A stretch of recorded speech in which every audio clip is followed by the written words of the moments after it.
Virat chilli powder అన్ని రకాల వంటలకు పచ్చళ్లకు సరైన chilli powder. No colour no chemicals. మా దగ్గర ఉన్న నాసాకి తీసుకెళ్తాం, మా దగ్గర ఉన్న ఏదైనా టెస్ట్ లాగా తీసుకెళ్తాం, ఇట్లాంటి అమెరికాని షోకేస్ చేయడానికి చేస్తా అని చెప్తారు. వీళ్ళు వాళ్ళతోని టైఅప్ అయిపోతారు. ఒకసారి అక్కడ వెళ్ళిన తర్వాత వాళ్ళని కంప్లీట్ స్టే కానివ్వండి, వాళ్ళ ఫుడ్ కానివ్వండి, వాళ్ళ డ్రింక్స్ కానివ్వండి అన్నీ వాళ్ళు చూసుకుంటారు కంప్లీట్. దాని తర్వాత గిఫ్ట్ అదేని ఇస్తారు. ఏమైపోయింది, మీరు వాళ్ళ బ్రాకెట్లో వచ్చేసారు సడన్గా. నెక్స్ట్ టైం వాళ్ళు ఒక ఆర్టికల్ ఉందండి, ఇట్లా ఒక జర్మన్ కంపెనీ ఇండియాలో వచ్చి ఇన్వెస్ట్ చేస్తున్నారంట, మా దగ్గర అమెరికాలో దానికన్నా బెటర్ ప్రోడక్ట్ ఉంది ఒకటి, మీరు ఒక నెగటివ్ స్టోరీ రాస్తారా అని అడుగుతారు. సో వీళ్ళేం చేస్తున్నారు, నెగటివ్ స్టోరీ. నిన్ననే పాకిస్తాన్ ఒక ఫారిన్ మినిస్టర్ చెప్పారు, ఆయన former foreign minister, I won't take the name of the journalist but she's a very popular journalist. ఇప్పుడు కూడా she's very aged now, journalist అని చెప్పుకుంటుంది. She's a social activist. Times of ఇండియాలో కూడా రాస్తుంది సండే రోజు ఒక కాలం. ఆమె దగ్గర he asked to write an article favouring Pakistan foreign policy and she obliged అని చెప్పి ఆయన స్టేట్మెంట్ ఇచ్చారు మొన్న. సో ఇది కాన్స్టెంట్, ఇది మనం కూడా చేస్తాం, వాళ్ళు చేయడం కాదు మనం కూడా చేస్తుంటాం. కానీ ఇట్లా ట్రాప్ చేయడంలో ఏమైపోతుందంటే వీళ్ళు సూనర్ ఆర్ లేటర్ ఆ ఎంబసీతో కనెక్షన్ డెవలప్ చేస్తారు, ఆ కన్సులేట్తో కనెక్షన్ డెవలప్ చేస్తారు, వాళ్ళు వీళ్ళని ఎక్స్ప్లాయిట్ చేసుకుంటారు. అది ఏదైనా ఉండొచ్చు, రొమాంటిక్ ఉండొచ్చు, లేకుంటే ఫిజికల్ ఉండొచ్చు, ఏదైనా ఉండొచ్చు. దాని నుంచి వీళ్ళు బ్లాక్మెయిల్ చేయడం మొదలు పెడతారు. డబ్బులు ఇస్తారు, డబ్బులు ఇచ్చిన ప్రూఫ్ తీసుకుంటారు. That is either by of cash or by digital modes whatever it is. So అది అయిన తర్వాత then they kind of slowly వీళ్ళని అడుగుతారు, ఆ అంబాలా కంటోన్మెంట్ ఫోటోగ్రాఫ్ నాకు కావాలి, కొంచెం ఏం లేదు ఒట్టిదా చూడడానికి ఎట్లా ఉంది కంటే చాలా బాగుందంట కదా అని. ఇప్పుడు మన దగ్గర సికింద్రాబాద్ కంటోన్మెంట్ ఉంది, టెక్నికలీ దాని లోపల ఫోటోలు తీసుకోలేరు మీరు, ఎంట్రన్స్లోనే ఉంటుంది. అండ్ 5-6 గేట్లు ఉన్నాయి దానికి, మారేట్పల్లి వైపు నుంచి, సికింద్రాబాద్ క్లబ్ వైపు నుంచి, హకీంపేట్ వైపు నుంచి, బొలారం వైపు నుంచి, యాపరాల్ వైపు, అన్ని ప్లేసెస్లో వాళ్ళు బోర్డు పెట్టారు, నో కెమెరా నో డ్రోన్స్. కానీ అప్పుడు కూడా నేను చూసాను చాలామంది డాష్ బోర్డ్ మీద పెడతారు కెమెరా, లేకుంటే ఫోటోలు తీసుకుంటే పోతారు. వాళ్ళకి తెలియదేమో బహుశా, ఎస్పెషల్లీ 2-వీలర్ డ్రైవర్స్ వాళ్ళు ఫోటో తీస్తూనే వీడియో తీస్తూనే పోతుంటారు. ఆర్మీ ట్యాంక్ కనిపించింది ఒక వీడియో తీసుకుంటారు, but it is a prohibited area. Okay, Secunderabad is a training establishment, అంత స్ట్రాటజిక్ వాల్యూ లేదు. గోల్కొండ వైపు ఆర్టిలరీ సెంటర్ ఉంది, that is strategic value. So photos తీసుకుంటారు. అది కాకుండా ఇప్పుడు మీరు గోల్కొండ ఫోర్ట్ పైకి వెళ్తే అక్కడి నుంచి మీరు కంప్లీట్ ఆర్టిలరీ సెంటర్ ఫోటో తీసుకోవచ్చు. That's a highly risky thing, కానీ ఏం చేయలేము అది, ఎందుకంటే అట్లా పొజిషన్లో ఉందన్నమాట గోల్కొండ ఫోర్ట్ పైన ఉన్నది. అట్లా మీరు రేపు ఇది Kalpakkam nuclear plant, nuclear fuel complex, Hakimpet air force base, Begumpet air force station, Dundigal air force base, ఈ రెండు ట్రైనింగే, నో ప్రాబ్లం. అంటే Dundigal and Hakimpet training bases, ఒకటి ఫిక్స్డ్ వింగ్ ఎయిర్క్రాఫ్ట్, ఒకటి హెలికాప్టర్ మన హకీంపేట వైపు ఉన్నది. సో ఇక్కడ ఇంకోటి Begumpet is transport squadron, mostly transport aircraft land అవుతుంది. కానీ వాళ్ళకు ఎన్ని ఎయిర్క్రాఫ్ట్ ల్యాండ్ అవుతుంది, ఎవరు వచ్చి ల్యాండ్ అవుతున్నారు, ఎవరిని తీసుకొస్తున్నారు, ఏమైనా ఎక్విప్మెంట్ అన్లోడ్ చేస్తున్నారు అంటే ఇప్పుడు ఓల్డ్ ఎయిర్పోర్ట్ రోడ్ వైపు వెళ్ళి అక్కడి నుంచి ఫోటోలు తీసుకోవచ్చు. ఇవన్నీ చేస్తారు వీళ్ళు. సో మీరు Jyoti is only one example. Exactly sir, నేను అదే అడగబోతున్నాను. ఇప్పుడు మీరు చెప్పినటువంటి ప్రాక్టీస్ జర్నలిస్టులని ట్రాప్ చేసి బ్రైబ్ చేసే కాన్సెప్ట్ నడుస్తోంది అనుకుంటే, ఐఎస్ఐ ఇప్పుడు ప్రత్యేకంగా టార్గెట్ చేసి ఫర్ ఎగ్జాంపుల్ జ్యోతి మల్హోత్రా, దేవేందర్ సింగ్, అర్మాన్, ఇట్లా లిస్ట్ ఆఫ్ 12 మంది, వీళ్ళలో కంటెంట్ క్రియేటర్స్ ఉన్నారు, బిజినెస్ పీపుల్ ఉన్నారు, స్టూడెంట్స్ చదువుకుంటున్న వాళ్ళు ఉన్నారు. ISI is mainly focusing on these kind of people. అందులో ఆర్డినరీ యూత్ దగ్గర నుంచి వ్లాగర్స్ వరకు చేసి వాళ్ళని ల్యూర్ చేసి వాళ్ళని మార్చుకుంటోంది అన్నది ఒక మాట. అంటే ఒక స్పైగా మారాలి అని అంటే usually what is the practice sir? Recruitment steps ఎట్లుంటాయి? నేను చెప్పాను కదండి, first step is at the very low level. మిమ్మల్ని ఒక ఇన్విటేషన్ పిలుస్తారు, మీటింగ్ ఉందండి, అంటే జర్నలిస్టులకే కాదు ఎవరికైనా, స్టూడెంట్స్ ఫర్ ఎగ్జాంపుల్, స్టూడెంట్స్ ఒక meeting, students interaction at British consulate example. Again, I'm not naming British as such. Even though వాళ్ళ British intelligence MI6 is very powerful. So అట్లా కల్టివేట్ చేసుకో, అవి పిల్లలు వస్తారు, వాళ్ళు దాంట్లో ఐడెంటిఫై చేస్తారు. దీంట్లో కొంచెం రెక్లూజివ్గా ఉన్న ఎవరైనా ఉన్నారా, కొంచెం యాక్టివ్గా ఉన్న ఎవరైనా ఉన్నారా, 2-3 సార్లు చూస్తే వాళ్ళకి అర్థమైపోతుంది. సో పాకిస్తాన్ టాలెంట్ ఏంటంటే ఇక్కడ ఆర్డినరీ పీపుల్ని కూడా ఐడెంటిఫై చేయడం జరిగింది. అంటే అందరికీ వీక్నెస్ ఉంటుందండి. కొంతమందికి మందు ఉండొచ్చు, some might be women, some might be money, lot of weaknesses are there. Failed romance for example, వాళ్ళు అది కూడా ఐడెంటిఫై చేస్తారు. When you speak to somebody and realise she's gone through a phase where she is looking for shoulder to weep on అంటారు ఇంగ్లీష్లో, these people will start offering that support. అరే why don't you come to Pakistan, such a beautiful place, we'll arrange everything for you, మీరు రండి, we are a YouTube blogger, you should come, and ఇట్లా great place అని చెప్పి మొత్తం తీసుకెళ్తారు. అక్కడ తీసుకెళ్ళిన తర్వాత ఇది మొదలవుతుంది అంతా. So they might any moment ఏంటంటే వాళ్ళు పాపప్ చేస్తారు ఈ question. And first it will be very innocent. నేను చెప్పినట్లు కొన్ని ఫోటోలు కావాలి, అది అక్కడ యూనిట్ల కమాండర్ ఎవరు, ఎంతమంది ఉంటారు అక్కడ పఠాన్కోట్ బేస్లో, లేకుంటే యూనో మన ట్రిచీ బేస్లో, మన బ్రహ్మోస్ బేస్లో ఎంతమంది ఉంటారు అక్కడ. ఇదే కైండ్ ఆఫ్ వాంట్ కన్సిస్టెంట్గా వాళ్ళు అడుగుతుంటారు. ఫర్ మన ఎగ్జాంపుల్ ఒక one of the guys was caught Delhi దగ్గర, ఆయన ట్రైన్స్ ట్రాక్ చేస్తున్నారంట, ఆర్మీ ట్రైన్స్, ఆర్మీ స్పెషల్స్ వెళ్తుంది ఇట్లాంటి సిచ్యువేషన్లో. ఇప్పుడు మన దగ్గర ట్రిమల్గిరి నుంచి వెళ్తుంది, వాళ్ళకి సపరేట్ సైడింగ్ ఉంది అక్కడే. చాలామందికి తెలియదు, నాలాంటి వాళ్ళకి తెలుసు, ఎందుకంటే వీ హ్యావ్ గాన్ దేర్. వీళ్ళు కండక్టెడ్ టూర్ చేసినప్పుడు వెళ్ళాము అక్కడ. ఇప్పుడు కాదు, I'm talking of before covid. So సైడింగ్లో వచ్చి పెట్టుకుంటారు, వాళ్ళు అక్కడి నుంచి లోడింగ్ చేస్తారు. కానీ మన దగ్గర ఇట్స్ ట్రైనింగ్ సెంటర్స్, అంత ఆర్మీ యాంటీ ఎయిర్క్రాఫ్ట్ గన్ కానివ్వండి, మిగతా లోడింగ్ ఏమి ఎక్కువ ఉండవు, ట్యాంక్స్ ఏంటి, ఆర్మర్డ్ పర్సనల్ క్యారియర్స్ ఏమి ఉండవు. కానీ కొన్ని ప్లేసెస్లో ఉంటుంది. సో వీళ్ళు ట్రైన్ పోతున్నప్పుడు ఫోటోలు తీస్తారు, అప్పుడు ఎన్ని పోయినాయి. ఇలా వాళ్ళు చేసినందుకు గాను వాళ్ళు ఊహించినంత డబ్బు, లగ్జరీస్, దాని తర్వాత బోలెడని కంఫర్ట్స్ ఆఫర్ చేస్తారంట కదా, నిజమేనా సార్? కరెక్ట్. ఎందుకంటే ఎందుకు చేస్తారు లేకుంటే? రిస్క్ వీళ్ళకి కూడా ఆస్పిరేషన్ లెవెల్స్ ఉన్నాయి. నాకు ఒక కార్ కొనాలి, fancy car. I have to drive a top end BMW, Mercedes, and I cannot afford. Most of the middle class family నుంచి ఐడెంటిఫై చేస్తారు వాళ్ళు, or lower middle class. Lure of money కోసం, కొంతమంది passion కోసం చేస్తారు. For example టిపికల్గా మీరు brain wash చేసినప్పుడు, you know it's a great Islamic nation, you should come there, అది ఇది అని చెప్పి ఇండియాని తిడతారు. అండ్ యూజువలీ వోక్ కల్చర్లో ఉన్న వాళ్ళు పడతారు దీంట్లో వచ్చి. వాళ్ళు డెఫినెట్గా వాళ్ళు చూసినప్పుడు వాళ్ళకేం అర్థమవుతుందంటే, వీళ్ళు వోక్ కల్చర్లో ఉన్న వాళ్ళు వీళ్ళని ఈజీగా వీళ్ళ సోషల్ మీడియా హ్యాబిట్ చూస్తూనే ఉంటారు. వీళ్ళు ఎట్లాంటి ఆర్టికల్స్ రీపోస్ట్ చేస్తున్నారు, ఎట్లాంటి ఆర్టికల్ రీట్వీట్ చేస్తున్నారు, ఎట్లాంటి ఒరిజినల్ ఆర్టికల్స్ రాస్తున్నారు. ఇప్పుడు నాకు కూడా చాలా మటుకు ఇన్విటేషన్స్ వస్తుందండి ఇక్కడి నుంచి అక్కడ. And I made the policy, I will never go anywhere. ఇవాళ దాకా I'm very proud to say that. నా జర్నలిస్టిక్ కెరియర్లో ఒక ప్లాట్ తీసుకోలేదు నేను. I have not taken a plot. Many people have taken free plots in the government. నేను ఎప్పుడు దాకా ఎవరైనా పిలిచి, ఏ ఎంబసీ అయినా, ఏ కన్సులేట్ అయినా పిలిచిన తర్వాత నో, ఐ నోట్, బికాజ్ ఏదైనా ఒకటి ఉంటుంది. ఇంగ్లీష్లో అంటారు nothing called free lunch. So ఇచ్చినప్పుడు వాడికి ఏదో ఉంటుంది, they have something in their mind. But if there is a lecture, for example మీరు చెప్పినట్లు ఏదో ఒక లెక్చర్ ఉంది, ఎవరో పెద్ద సైంటిస్ట్ వస్తున్నారు వాళ్ళ వైపు నుంచి, అప్పుడు ఐ మే గో, బికాజ్ నాకు ఒక నాలెడ్జ్ వస్తుంది దాంట్ నుంచి. అక్కడ వెళ్ళి ఒట్టి బియర్ తాగడమో, విస్కీ తాగడమో, వైన్ తాగడం కాదు కదా, వీ హ్యావ్ టు చీజ్ తినడమో అంత కాదు. They want expose you to that culture. But మనకి ఒక లెక్చర్ ఇచ్చినప్పుడు definitely I will go. But మన ఎథిక్స్, మన వాల్యూస్ ఆర్ ఇంపార్టెంట్. మన అమ్మ నాన్న అమ్మగారు నాన్నగారు నేర్పించింది ఎథిక్స్. అది Got it. That you can proudly hold up your head and say, నేను 10 పైసలు జీవితంలో సంపాదించలేదు, 2 bedroom ఇంట్లో ఉంటాను, ఫ్లాట్లో ఉంటాను, drive a small car, no hassles, no ego, nothing. Your daughter is married off well, అంత ఇష్యూస్ లేదు మనకి. సో యాజ్ లాంగ్ యాజ్ మీరు హ్యాపీగా ఉండండి. మీకు ఆస్పిరేషన్ లెవెల్, నాకు ఇంకా డబ్బులు కావాలి, ఇంకా డబ్బులు కావాలి, డబ్బులు అనేది దానికి ఒక లిమిట్ లేదు. That is very important. ఈ స్పైయింగ్ కూడా 2 levels నడుస్తుంది. మీరు you can go back and google one case called Samba spies case. It is very close to the Pakistani border. పెద్ద ఆర్మీ డిటాచ్మెంట్ ఉండే అక్కడ. It was meant for counter intelligence. ఒక టైంలో I think it was in the late 70s or 80s, I don't have the exact time memory.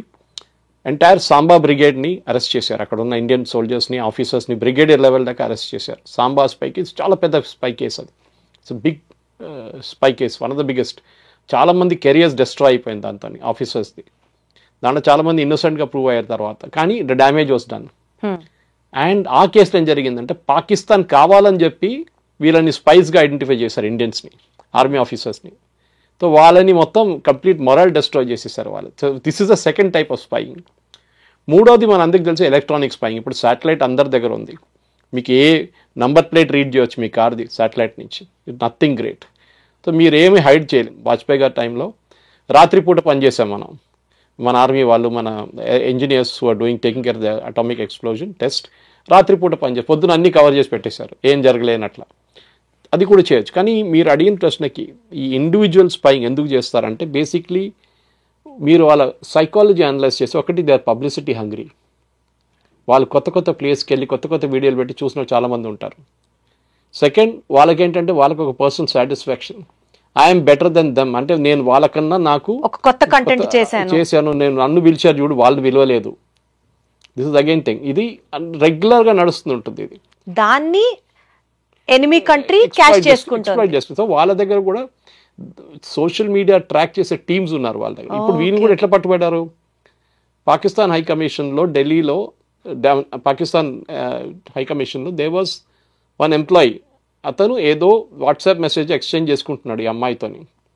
So మన దగ్గర మన పబ్లిక్గా మాట్లాడకూడదు, కానీ there is an organization which tracks this. Okay, I know what it is, but పబ్లిక్గా చెప్పకూడదు మనం. వాళ్ళు మీ ఈమెయిల్ నా ఈమెయిల్ రీడ్ చేస్తారు, మీ వాట్సాప్ రీడ్ చేస్తారు, నా వాట్సాప్ రీడ్ చేస్తారు. ఏ మెసేజ్ అంటే if you're in tracking, otherwise అందరు 140 కోట్ల మంది కాదు. So they have algorithms, keywords చూస్తారు దాంట్లో అలగ్రిథమ్స్. వాట్సాప్ మెసేజ్ చాలా బాగుంది, సిగ్నల్ యూస్ చేస్తారు, ఒకసారి టెలిగ్రామ్ యూస్ చేస్తారు. Telegram and signal slightly tough to crack, WhatsApp కొంచెం చాలా ఈజీ అనమాట. సో వీళ్ళు కన్సిస్టెంట్గా ఈ డేటా ట్రాక్ చేస్తున్నప్పుడు ఆ డేటాలో ఎక్కడో కొన్ని కీవర్డ్స్ వస్తుంది, కంటోన్మెంట్, ఆర్మీ, సిగ్నల్, అదన్నీ వస్తున్నప్పుడు దెన్ డెఫినెట్లీ ఎక్కడో ఈ పాకిస్తాన్ ఎంబసీలో ఉన్న ఎంప్లాయీని అదే రోజు మీరు గుర్తుపట్టుంటారు, 1 week బిఫోర్, ఐ థింక్ 4-5 రోజులు 6 రోజులు అయింది అనుకుంటే వాళ్ళకి. వాళ్ళు అంటారు straight away you was declared persona non grata, that is you are not a person of competence now, you can leave from here. 24 hours కూడా ఇవ్వలేదు దానికి. You was asked to leave India, Delhi, Pakistan. So persona non grata declare చేసింది. That was a person was a handler of జ్యోతి. వీళ్ళకి handlers ఉంటారు, అంటే వీళ్ళని direct చేసాం, వీళ్ళతో కాంటాక్ట్, అందరు కాంటాక్ట్లో ఉంటారు, మధ్యలో మీడియేటర్స్ ఉంటారు. సో మీరు చూస్తుంటారు ఇప్పుడు ఆమె కలిసిన కొంతమందిని డానిష్ అని ఎవరో ఉన్నారు. These are all people who are kind of there. అనుకుంటే దిస్ క్యారెక్టర్స్ ఆర్ కన్సిస్టెంట్. ఇప్పుడు నిన్ననే ఒక మహిళ భారతదేశం మన ఎంబసీలో పనిచేసింది, పాకిస్తాన్లో పనిచేసిన one lady was arrested yesterday by our intelligence agencies. And ఆమె అడిగిన ప్రశ్న చాలా క్రూషియల్. ఆమె ఇప్పుడు ఇండియాలో ఉంది, కానీ మీరు ఇప్పుడు ఇన్ని రోజులు తీసుకున్నారా నన్ను పట్టుకోవడానికి? Look at the arrogance, I mean అదే అడుగుతున్నారు. సో ఇదొక షాడో గేమ్, ఇది బయట పబ్లిక్లో ఎక్కువ తెలియదు. ఇప్పుడు మీరు కూడా చూడండి, అందరు ఇన్ఫ్లుయెన్సర్స్ని తప్పుపట్టట్లేదు ఉన్నారు, కానీ కొంతమంది డబ్బు చూసి, ఇప్పుడు మన దగ్గర యూట్యూబ్ ఛానల్స్ ఉంటుంది చూడండి, కొంతమంది ఓవర్బోర్డ్ పోతారు. సో యూట్యూబ్ కూడా చాలా కేర్ఫుల్ అయిపోయారు. ఇప్పుడు యూట్యూబ్ ఏం అడుగుతున్నారంటే మీకు 1,00,000 వ్యూలు వచ్చిందని అడగట్లేదు, మాకు 500 వ్యూస్ కూడా చాలు. బట్ ఆడియన్స్ ఎవరు చూస్తున్నారు మిమ్మల్ని? Organic audience. ఆర్గానిక్ కూడా కాదు, వాళ్ళ ప్రొఫైల్ చూస్తారు ఆడియన్స్లో. కొంతమందికి 20 followers ఉంటారు అంత యూట్యూబ్లో, వాడు వచ్చి లైక్ కొడతాడు. కానీ వాడు సైకిల్ కొనలేడు, and I'm just not decry, వాడు ఒక మోటార్ సైకిల్ కొనలేడు, కానీ వాడు లైక్లు కొడుతూనే ఉంటాడు. సో అడ్వర్టైజింగ్, ఎందుకంటే ఇది entire revenues driven by advertising. అది ఇన్స్టాగ్రామ్ ఉండొచ్చు, మీది యూట్యూబ్ ఉండొచ్చు, ఫేస్బుక్ ఉండొచ్చు. లైక్ ఫర్ ఫేస్బుక్ నుంచి నాకు డబ్బులు వస్తాయి as a content creator, I get paid by Facebook. Okay, good amount of money every month. Because నేను పెట్టే కంటెంట్కి ఒక్కొక్క కంటెంట్ 400 మంది లైక్ చేస్తారు, లేకుంటే 1000 మంది లైక్ చేస్తారు. కొన్ని వీడియోలు almost gets about 50,000 views. So నాకున్న రెవెన్యూ నాకు వస్తుంటుంది. But that is the ethical way of doing it. That is I'm straight forward. నేను ఎవరు కంటెంట్ దొంగతనం చేయట్లేదు, నేను ఎవరి కంటెంట్ మీద ఎవరి గురించి ఎక్కువ రాయట్లేదు. పాకిస్తాన్ ఇంతమంది దేశం, లేకుంటే యూకేకి వెళ్ళాలి, యూఎస్కి వెళ్ళాలి, I'm not doing all that. ఇంకోటి థర్డ్ వన్ ఇస్, వీళ్ళు బయటికి వెళ్ళినప్పుడు కూడా, ఫర్ ఎగ్జాంపుల్ మీరు యూఎస్లో సెటిల్ అయ్యారనుకోండి, మిమ్మల్ని కల్టివేట్ చేస్తారు వాళ్ళు. ఫర్ ఎగ్జాంపుల్ మీ ఫాదర్ ఆర్మీలో ఉన్నారు, ఎయిర్ ఫోర్స్లో ఉన్నారు, మీతో కల్టివేట్ అయ్యి మిమ్మల్ని కొన్ని మీ ఫ్యామిలీని కొంచెం డీటెయిల్స్ తీసుకొని మీరు అక్కడి నుంచి మీరు మొదలు పెడతారు మళ్ళీ. సో స్పైయింగ్ అనేది ఇప్పుడు కొత్త సోషల్ మీడియా ట్రెండింగ్తో మీరు చెప్తున్నారు, కానీ ఇట్లాంటివి చాలా మటుకు జరిగింది దీనికన్నా ముందు, కానీ ఒక డిఫరెంట్ లెవెల్కి వెళ్ళిపోయింది ఇలా. అయితే సార్ ఇక్కడ ఒక పాయింట్ సార్, వాట్సాప్ చాట్స్ని డిలీట్ చేయడం, ఈ స్పైలు ఎవరైతే పట్టుబడ్డారో వాళ్ళ హిస్టరీ చూస్తే వాట్సాప్ చాట్స్ని డిలీట్ చేయడం, దాని తర్వాత పాకిస్తానీ కాంటాక్ట్స్ వాళ్ళ దాంట్లో పెట్టుకోవడం, వీళ్ళ చుట్టాల అకౌంట్లోకి డబ్బులు ట్రాన్స్ఫర్ చేయించుకోవడం. అంటే ఇప్పుడు మీరు చెప్పినట్లుగా మన ఇంటెలిజెన్స్ ఏజెన్సీల దగ్గర స్ట్రాంగ్గా డిజిటల్ ట్రాకింగ్ టూల్స్ ఉన్నప్పటికీ కూడా, ఆ పేరు మీరు ఇందాక చెప్పనన్నారు చూసారా, అట్లాంటివి స్ట్రాంగ్ డిజిటల్ హ్యాకింగ్ టూల్స్ మన దగ్గర భారతదేశంలో అవైలబుల్గా ఉన్నప్పటికీ కూడా లూప్ హోల్స్ కూడా ఉన్నాయి. ఈ లూప్ హోల్స్ని బేస్ చేసుకొని Pakistani spies are taking advantage అని ఒక వాదన వినిపిస్తోంది. Would you agree with it? Advantage ఎందుకు తీసుకుంటారు? If you are willing to be taken advantage of అంటారు ఇంగ్లీష్లో. మిమ్మల్ని వాడుకోవడానికి ఎవరైనా రెడీ ఉన్నప్పుడు మీరు కూడా సహకరిస్తేనే అవుతుంది. అది మీ దగ్గర రేపు ఎవరైనా వచ్చి ఇట్లా చేస్తారంటే మీరేమంటారు? No I'm sorry, I will not do it అంటారు. మీరు స్ట్రైట్ ఫార్వర్డ్ అంటారు. కొంతమంది అట్లా కాదు, అప్రోచ్ అయినప్పుడు వాళ్ళ ఫిలాసఫీ ఉంటుంది అట్లనే, that I'm ready to be exploited అని. మీరు దొరికిపోతామేమో అన్న భయం కూడా లేకపోతే, ఇదిగో ఇట్లా చేస్తే దొరకరు అని ఒక ధైర్యం చేస్తారా? ఎవ్రీ వాట్సాప్ చాట్ డిలీట్ చేసిన చాట్ కూడా రిట్రీవ్ చేసుకోవచ్చు. You're thinking that cannot, every photograph deleted దాన్ని వాళ్ళు తీసుకొస్తారు ఇంటెలిజెన్స్ ఏజెన్సీ, వాళ్ళ దగ్గర కెపాసిటీ ఉంది. వాట్సాప్ సహకరించాల్సిందే, Meta will have to cooperate, లేకుంటే వాళ్ళు కూడా రేపు పోతారు. సో టెర్రరిజం రిలేటెడ్ దాంట్లో మొత్తం వీళ్ళు రీడ్ చేస్తారు. మీరు స్పైయింగ్ నేర్చుకోవాలంటే ఇజ్రాయలీ వాళ్ళ దగ్గర నుంచి నేర్చుకోవాలి. మొసాడ్ కానివ్వండి, షిన్బెట్ కానివ్వండి, వాళ్ళ ఏజెన్సీస్, ఒకటి ఎక్స్టర్నల్ ఒకటి ఇంటర్నల్, వాళ్ళ అమేజింగ్ వాళ్ళ స్పైయింగ్ అన్నమాట. వాళ్ళు ఎక్కడెక్కడ చేశారు మీరు బిలీవ్ చేయరు. నాసర్ ఉన్న టైంలో ఈజిప్ట్లో they had one spy sitting right in his cabinet. ఇప్పుడు కేజీబీ టైంలో, కేజీబీ అంటే ఒరిజినల్ సోవియట్ యూనియన్ ఉన్నప్పుడు కేజీబీ వాళ్ళ, ఇప్పుడు కూడా రష్యాది KGB. Indira Gandhi cabinet ministers cabinet meeting కాగానే అక్కడ ఏం జరిగిందని కేజీబీకి తెలిపిస్తున్నప్పుడు. అర్జున్ బ్లిట్స్ ఒక మ్యాగజైన్ ఉండే ఆ టైంలో, ఇప్పుడు పిల్లలకి తెలియదు కానీ ఆ టైంలో బ్లిట్స్ అని చెప్పి ఫోర్ట్ నైట్లీ ఉండే. బ్లిట్స్ ఎడిటర్ కరంజీ ఒక్కరిని చెప్పారు, నాకు రష్యన్స్ ఫండ్ చేస్తారు నన్ను అని చెప్పేసి. నో డౌట్, ఆయన ఆర్టికల్స్ చూస్తే కూడా తెలిసిపోతుంది. ఆయన స్పైయింగ్ చేయట్లని చెప్పట్లేదు, కానీ హీఈస్ ఇన్ఫ్లుయెన్సింగ్ ఒపీనియన్స్.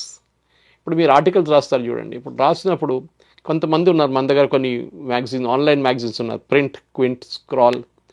వీళ్ళ ఫండింగ్ చూస్తేనే మీకు డౌట్ వస్తుంది వీళ్ళకి డబ్బులు ఎక్కడి నుంచి వస్తుంది అనేది.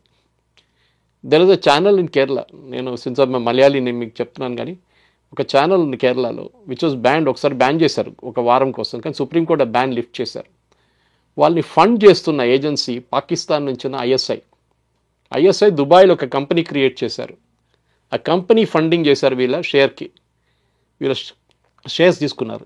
అది చెప్పిన తర్వాత కూడా సుప్రీంకోర్టు దాన్ని బ్యాన్ లిఫ్ట్ చేసేసారు ఇమీడియట్గా. ఆలోచించండి. సో మన కోర్ట్స్ కూడా వీళ్ళని సపోర్ట్ చేస్తున్నారు ఇండైరెక్ట్గా. ఇది స్పైయింగ్ ఏజెన్సీ అని చెప్పట్లేదు, కానీ మీడియా బిహేవియర్. ఇప్పుడు మీరు స్పైయింగ్ అనేది డైరెక్ట్ స్పైయింగ్ చేయరు, వెళ్ళి ఏదో ఫోటోలు తీసుకోవడం, ఎవరైనా పట్టుకుంటారు మిమ్మల్ని. కానీ ఎయిర్పోర్ట్ తీసుకోండి, ఫర్ ఎగ్జాంపుల్ మీరు పూణే ఎయిర్పోర్ట్కి వెళ్తారు, Lohegaon airport Indian air force base. అట్లనే మీరు దిబ్రూగఢ్ వెళ్తారు, లేకుంటే మన సిక్కిం వెళ్తున్నప్పుడు అక్కడ ఆ ఏరియాలో కొన్ని ఎయిర్పోర్ట్స్ ఉన్నాయి. ఆ ఎయిర్పోర్ట్స్లోని ఫోటోలు తీయకూడదు. అక్కడ మీరు దిగంగానే వాళ్ళు ఇన్స్ట్రక్షన్స్ ఇస్తారు, this is an air force. మీరు లేలో దిగండి, అప్పుడు లేలో కూడా ఇన్స్ట్రక్షన్స్ వస్తుంది. ఫోటోగ్రాఫ్ అప్పుడు కూడా కొంతమంది తీసుకుంటారు. సో ఓకే, అంత పెద్ద సీక్రసీ ఏం వాళ్ళకి దొరకదు, కానీ ఎన్ని ఎయిర్క్రాఫ్ట్లు ఉన్నాయి, ఎన్ని హెలికాప్టర్స్ ఉన్నాయి ఏం కనిపించదు. కానీ ఏదో ఒక రేపు వాళ్ళు వాడుకోవచ్చు. రేపు బాంబింగ్ చేయాలంటే పాకిస్తాన్ వాళ్ళకి అర్థమైపోతుంది ఇదే. కానీ సాటిలైట్ ఇమేజెస్ ఉన్నప్పుడు ఇది పెద్ద పనేం కాదు, కానీ స్పెసిఫిక్గా ఉంటుంది. For example nuclear fuel complex హైదరాబాద్లో అన్నిటికంటే క్రూషియల్. కొట్టాలంటే పాకిస్తాన్ దాన్ని కొట్టాలి, ఎందుకంటే భారతదేశం నడుమిట్లో తీసుకొచ్చి దానికోసం పెట్టారు. ఇట్ సప్లైస్ ఫ్యూయల్, అన్ని ఫ్యూయల్, మన న్యూక్లియర్ ఫ్యూయల్ స్టేషన్కి ఫ్యూయల్ సప్లై చేసేది, యురేనియం సప్లై చేసి అక్కడి నుంచి యురేనియం ఫ్యూయల్. వాళ్ళ దగ్గర పనిచేస్తున్న మనుషులు ఎంతమంది ఉన్నారో నీకు అనుకోవడానికి ఈజీ. పాకిస్తాన్కి ఎవరు హెచ్ఆర్ డిపార్ట్మెంట్లో ఎవరిని పట్టుకుంటే తెలిసిపోతుంది ఏ లెవెల్లో పనిచేస్తున్నారు, ఇంజనీర్స్ పనిచేస్తున్నారు అక్కడ.